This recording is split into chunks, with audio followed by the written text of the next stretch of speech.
to the Fourth and Long Fantasy Football Show. Hey everyone, welcome to the Fourth and Long Fantasy Football Show. My name is Justin. Episode 52 today. Week 3 is come and gone, and we're on to Week 4.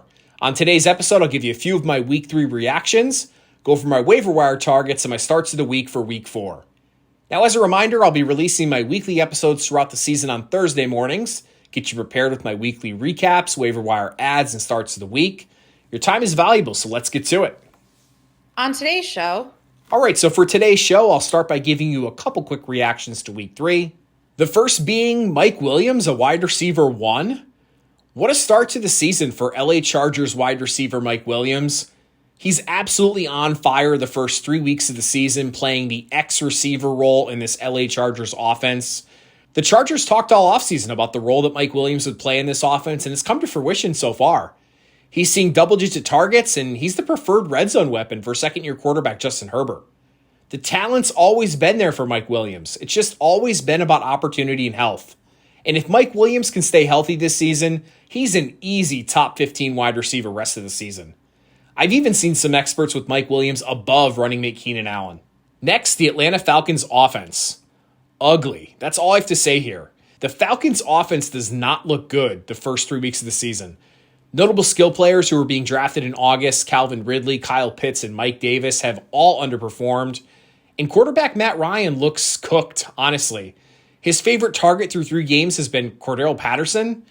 I don't know, folks. Just doesn't seem like making Cordarrelle Patterson a focal point of your offense is going to lead to much success. Whatever game plan head coach Arthur Smith is putting in place needs to change. Now, good teams in the NFL make adjustments. Is Atlanta a good team? I don't know. We'll see. Just stay patient with Calvin Ridley and Kyle Pitts, but I'm at least slightly concerned here. And then finally, Najee Harris breakout.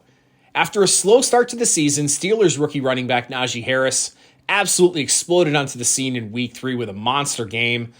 Najee Harris actually ended up running the most pass routes ever charted by a running back since 2016, and he saw 19 targets. Who is this, Davante Adams, right? Now, the rushing output wasn't great, but if Najee Harris can see close to 10 targets a game, he's a locked and loaded running back 1 rest of the season. With the uncertainty around wide receivers Deontay Johnson and Juju Smith-Schuster moving forward, Najee could be very busy. Next, let's get into my waiver wire ads for Week 4. Before I get there, my ads for Week 3 included Sony Michel, Rondale Moore, and Derek Carr. I'm going to start my Week 4 waiver wire list off with a running back, and it's going to be Carolina Panthers running back Chuba Hubbard. Now, this is the consensus number 1 for waiver wire targets for Week 4 on most lists. And with the hamstring injury to CMC keeping him on the shelf for at least the next few weeks, Hubbard is in line to see the majority of snaps and touches out of the backfield for Carolina. Now, there's still some uncertainty around how long CMC is going to actually be out here, and the fact that he was not actually put on IR is interesting and could indicate that the Panthers expect him back sometime before the next 3 weeks. Chuba Hubbard, though, is a good rental for those CMC owners who need to fill in running back 2 while CMC rests his hammy. The question is, though, how involved is Royce Freeman? And how much do the Panthers actually intend to use Chuba Hubbard?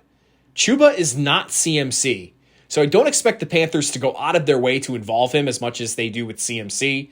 But regardless, he's still a rock-solid RB2 until CMC makes his way back on the field. Next, I'm going to go with the wide receiver, and I'm going to go with Arizona Cardinals wide receiver Christian Kirk. Now, last week I had another Cardinal wide receiver on this list, Rondale Moore. And Rondale Moore may offer more weekly league-winning upside, but Christian Kirk may be the more stable, safe floor option in this offense. 100 yards in Week 3, and Kirk has found himself playing almost every snap for this high-powered Cardinals offense. Give me every piece of this Cardinals offense. Go grab Christian Kirk. And then finally, my last waiver wire ad for Week 4 is going to be a running back, and it's going to be San Francisco 49ers running back Jeff Wilson Jr. Now, this is more of a pick up and hold recommendation, folks, right? Now is the time to go scoop up Jeff Wilson Jr. before another savvy owner in your league does. The 49ers running back room is injury-riddled, and rookie running back Trey Sermon, who got the bulk of work in Week 3, didn't look great, to be honest with you.